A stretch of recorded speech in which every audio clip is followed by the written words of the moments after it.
Federación Africana tiene prácticamente la misma cantidad de miembros que la europea, pero sus cupos al mundial son casi que 3 veces menor a los de UEFA, una disparidad que se puede explicar a partir de la superficialidad de los resultados. Pero más allá de estos, ¿qué hay detrás de este desbalance que hace que la clasificación al mundial sea una utopía para la mayoría de las selecciones africanas? Es la eliminatoria más injusta del planeta con que tienen que lidiar las selecciones de este continente para llegar a la esquiva Copa del Mundo. Lo averiguamos poniendo nuestra lupa sobre las condiciones y el contexto histórico en el que se tiene que desarrollar la eliminatoria de la CAF. Una competición que pueden seguir en OneFootball, pues acá encuentran la mejor cobertura de todo el fútbol de selecciones, con resultados al instante, formaciones, estadísticas y la última hora de esas competencias donde conocemos lo mejor de lo mejor de cada continente. Así que ya sabes, entrate hasta el último detalle de las selecciones que estarán en Qatar y no te pierdas nada de la eliminatoria de UEFA, de CONCACAF, de CONMEBOL y de la CAF, que será la que analizaremos a profundidad a continuación. Hoy por hoy la Confederación Africana de Fútbol la componen 54 federaciones, la cual la hace la segunda más numerosa del planeta solo por detrás de Europa, que tiene 55 federaciones afiliadas. Por eso, al tener tantos miembros y al ser tan extenso el territorio del continente africano, necesariamente la CAF se divide en 6 federaciones distintas según la posición geográfica, la de la zona norte, la de la zona oeste A y B, además de una federación central, otra de centro-oeste y una última del sur. Porque como ven, de entrada la clasificación a la Copa del Mundo para muchas selecciones se pone cuesta arriba, ya que solo una de cada 11 selecciones africanas se clasifica al Mundial. Pero esto es solo un dato numérico, pues si nos sumergimos a las realidades de muchos de estos países, la dificultad se multiplica. Y es que África sigue siendo el continente menos desarrollado del planeta, un fenómeno que se explica a partir de las consecuencias que dejó la época colonial en esta zona. Y es que acá tenemos que retroceder hasta la famosa Conferencia de Berlín, donde por allá, entre 1884 y 1885, varias potencias europeas se reunieron para repartirse en el continente africano a su antojo y siguiendo lógicas geográficas y comerciales, más no la de los numerosos pueblos étnicos africanos que tras la repartición del continente quedaron divididos en países y naciones que poco tenían que ver con sus territorios ancestrales. Todo esto condicionó el desarrollo del continente africano a lo largo del siglo XX, pues toda su infraestructura comercial se limitó a la explotación de los recursos naturales y su envío al exterior por parte de los colonos, más no al desarrollo de industrias locales que pudieran comerciar entre sí, ya que se construyeron pocas vías que conectaran a las distintas naciones africanas. Por otro lado, tras el fin de las colonias europeas y la llegada de los gobiernos independentistas luego de la Segunda Guerra Mundial, la pobre preparación y experiencia de las nuevas administraciones para sacar adelante a los países hicieron que el desarrollo de estas naciones fuera muy ineficiente en sus primeros años, ya que también en varios países africanos la educación era muy limitada y por lo tanto fue muy difícil encontrar personas aptas que cumplieran satisfactoriamente las tareas del Estado y de las industrias. A todas estas limitaciones se le sumó una instabilidad política que ha sido la constante en muchas partes de África, pues recordemos que los países, al construirse sobre varias divisiones étnicas, dentro de estas no tardaron en surgir las tensiones y las diferencias que motivaron el surgimiento de muchas dictaduras y conflictos civiles que aumentaron, entre otras cosas, la desigualdad, la corrupción y el atraso económico en distintas naciones, las cuales tampoco es que se separaron del todo de su pasado colonial, y varias de las mencionadas dictaduras se mantuvieron y se mantienen en el poder gracias a que éstas aún obedecen los intereses de las potencias que ejercían el control en el pasado. Y por si fuera poco, algo que no ayuda al continente son las hostiles condiciones climatológicas que hay en buena parte de su territorio y la fragilidad de la población en cuanto a temas de salud y demás, problemas que son un eterno dolor de cabeza para este continente que por esos motivos aún no puede despegar del todo. Y por supuesto que el fútbol acá no es la excepción, un deporte al cual no le falta popularidad y convocatoria en África, pero aún así el desarrollo del mismo en líneas generales ha sido dispar, y cada país es un caso aparte, pues no se puede comparar la gran tradición futbolera de Nigeria, cuya selección mayor masculina ha estado en 6 de los últimos 7 mundiales, con la de Somalia, que hace décadas que no puede albergar un partido de su selección como local por eliminatorias debido a un profundo conflicto interno, donde la división que heredó esta nación de la época colonial tiene a esta como un estado fallido hoy por hoy. También podemos reseñar el caso de Libia, que por sus conflictos internos recientes, apenas en 2021 pudo volver a disputar un partido internacional en casa luego de 7 años, donde tuvo que buscar sedes fuera de sus fronteras para los partidos internacionales. O Sudáfrica, que a pesar de ser uno de los países más industrializados del continente debido a toda su historia oscura del apartheid y demás, por años atrasó su desarrollo del fútbol, ya que en algún momento llegó a tener hasta 4 federaciones distintas por cuestiones raciales, y por este motivo, durante varios años este país fue suspendido por la FIFA, por lo que estos casos y muchos más reflejan el duro camino que ha tenido el fútbol en África, el cual, a pesar de todo, se las ha arreglado para tener su papel en los mundiales. Por eso, a continuación repasaremos cómo ha sido la historia de la clasificación africana, la cual es tan inestable y cambiante como la propia realidad del continente africano.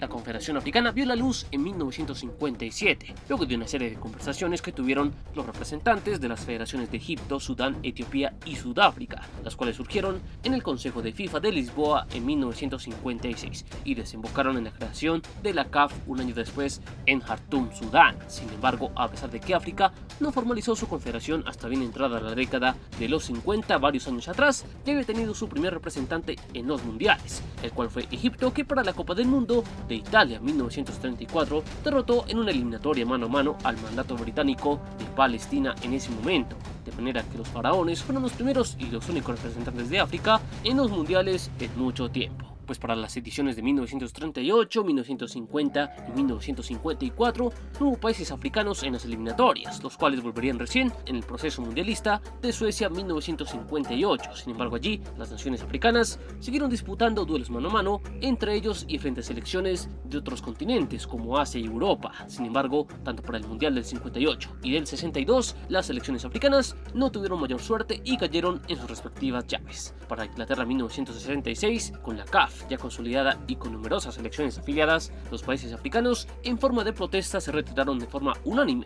de las eliminatorias, al solo disponer de un repechaje como cupo para la Copa del Mundo, por lo que recién para ir a México 70 una eliminatoria propia de África, la cual se componía de 2 rondas de eliminación directa, donde las selecciones se eliminaban entre ellas, hasta que las que clasificaban a una tercera ronda se juntaban en un grupo final, cuyo ganador se metía directamente a la Copa del Mundo. De esta forma clasificaron Marruecos en el 70, Zaire en el 74, que fue toda una revelación en su momento, y Túnez, que representó a África en el 78. Para el Mundial de España 82, al igual que iba creciendo la propia Confederación Africana, crecieron los cupos para la Copa del Mundo. Por eso, para aquel Mundial la CAF dispuso de 2 boletos directos. Sin embargo, el formato no cambió mucho, pues seguían siendo fases eliminatorias hasta llegar a una cuarta ronda donde quedaban los 2 mejores. Bajo este formato aparecieron más selecciones africanas que fueron construyendo su tradición futbolera, como Camerún y Argelia, que se clasificaron en el 82. Luego Argelia repetiría en el 86 junto a Marruecos, y para el Mundial de Italia 90, ante el incremento de federaciones que se asociaron a la CAF, aparecieron por primera vez los grupos, para los cuales había que pasar una ronda previa para acceder, pero al final se mantenía una tercera ronda definitiva,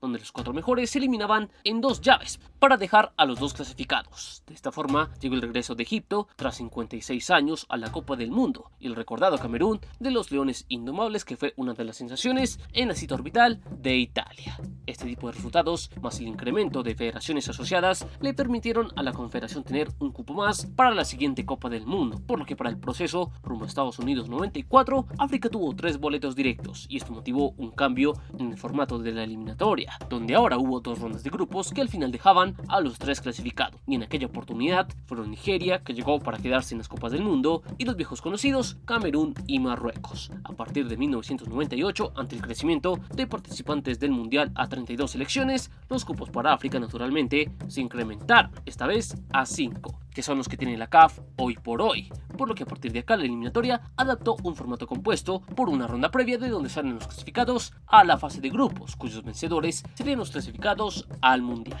Así fue en el camino a Francia 98, donde los ganadores de los grupos fueron Nigeria, Túnez, Camerún, Marruecos y Sudáfrica, que gracias a su mejor generación clasificó por primera vez a una Copa del Mundo, algo que repetiría en 2002 junto a Camerún, Nigeria y Túnez, mientras que Senegal dio la sorpresa en la eliminatoria y en el propio Mundial de Corea y Japón, haciendo una gran presentación en su debut internacional. Y en 2006 llegarían más sorpresas, pues casi todos los clasificados fueron debutantes: Costa de Marfil y Ghana, que empezarían a marcar una tendencia por esos años, y la revelación naciones Angola y Togo, que se sumaron a la ya conocida Túnez. Para el primer Mundial Africano en Sudáfrica 2010 se cambió el formato de clasificación, que ahora además de una corta fase previa contó con 2 rondas de grupos, y allí los que se ganaron el lujo de representar al continente en su mundial fueron, además del anfitrión, los conocidos Nigeria, Costa de Marfil, Camerún, Ghana y Argelia, que volvió a los mundiales luego de 24 años. Tras esto llegó el proceso Brasil 2014, donde desapareció la segunda ronda de grupos y en su reemplazo llegó una interesante pero cruel ronda final a eliminación directa, y allí curiosamente repitieron los 5 clasificados vía eliminatorias del mundial anterior, es decir, Nigeria, Costa de Marfil, Camerún, Ghana y Argelia. Y finalmente, para Rusia 2018 la eliminatoria cambió el orden, abriendo con 2 rondas a eliminación directa y cerrando con una fase de grupos, cuyos ganadores clasificarían a la Copa del Mundo, y estos fueron Nigeria, Túnez, Senegal y 2 vieja escuela como Egipto y Marruecos, que volvieron a la Copa tras 28 y 20 años respectivamente. Y tras este recorrido por la historia de la eliminatoria africana llegamos al presente, donde la clasificación a Qatar 2022 básicamente repitió el formato de Brasil 2014, primero con una ronda preliminar entre las selecciones más débiles, luego una fase de grupos donde entran las demás selecciones, y los 10 ganadores de esta fase se enfrentan en una ronda final donde mano a mano compiten por los 5 cupos directos a Qatar, una eliminatoria donde de nuevo está por verse qué tanto influyen los factores externos que siempre le dan una dificultad extra a esta competencia. Y si bien hay aspectos que han mejorado, los imprevistos de momento no dejan de ser un condimento presente en toda eliminatoria de la CAF. Pues de hecho la fase de grupos arrancó con una noticia algo desafortunada, y es que hasta 8 selecciones tuvieron que jugar en campos neutrales, ya que sus estadios no cumplían con las normas internacionales, pues el mantenimiento de los mismos es toda una problemática en el continente. Concretamente los afectados por este fenómeno fueron Malí, Burkina Faso, República Centroafricana, Djibouti, Guinea-Bissau, Malawi, Namibia y Níger, por lo que tuvieron que buscar sedes alternativas en países cercanos y con mejor infraestructura como Sudáfrica, Camerún, Mauritania y Marruecos. Una muestra de que en África rara vez la competencia puede desarrollarse sin condicionantes externos que la desnaturalicen, pues en el pasado guerras, epidemias y hasta partidos amañados han manchado el correcto andar de esta competencia. Situaciones que empeoran aún más la dificultad de una confederación donde, como decíamos al principio, casi que hay un cupo para cada 11 selecciones. Por eso, bajo el formato actual, difícilmente vemos algunas de las selecciones que ganaron en la primera ronda llegar con opciones a superar la segunda, donde tienen que ganar un grupo entero, y mucho menos la tercera, donde es un duelo final mata-mata con una selección seguramente mucho más potente, lo que hace que clasificar al mundial sea una verdadera hazaña para la gran mayoría de las selecciones africanas. Pero como en muchas cosas, puede que el futuro le sonría a este golpeado continente, pues la CAF será otra confederación que saldrá beneficiada a partir del nuevo mundial de 48 selecciones, donde la confederación contará con 9 cupos seguros y uno más por repechaje, es decir, que en los años venideros podemos ver hasta 10 equipos africanos en el mundial, el doble de lo que vemos hoy en día. Ahora, se espera que este incremento de cupos impulse de forma definitiva el fútbol africano, uno que aún no ha dado ese salto de calidad que podría dar al juzgar por la calidad de jugadores que cada vez más tienen mayor cabida en las ligas más competitivas del planeta. Pero claro, todo esto tiene que ir de la mano con un desarrollo deportivo y administrativo que aún hoy en día está lejos de ser el ideal en el continente africano. Sin embargo, hay muestras de mejora, pues hoy por hoy, a pesar de todo, no se puede negar que es un continente en crecimiento, pues desde hace décadas la alfabetización en muchos países del continente no ha ido nada más que en aumento. Por otro lado, sus economías están empezando a desarrollarse más, y hechos como la creación del Tratado de Libre Comercio Africano y el proyecto de crear una moneda única para todo el continente puede ser una gran oportunidad para que las economías africanas sean más homogéneas y sólidas, y para que a largo plazo no dependan tanto de la simple exportación de materias primas a las potencias mundiales. Por otro lado, de a poco surgen democracias que están lejos de ser las más transparentes, pero que al menos hoy por hoy son más abiertas a buscar un desarrollo más generalizado para la sociedad en sus países. Así que, si mejoran todas estas condiciones, puede que en medio de todo este efecto dominó el fútbol también de ese salto de calidad que se espera desde hace tiempo para el balompié africano. ¿Y ustedes creen que la eliminatoria africana es la más desigual del planeta? ¿Que tienen que mejorar el fútbol africano para aprovechar todo ese potencial que tiene a su disposición? Los leemos en los comentarios y recuerden que aquí adoramos el balón. Están en Palabra de Gol.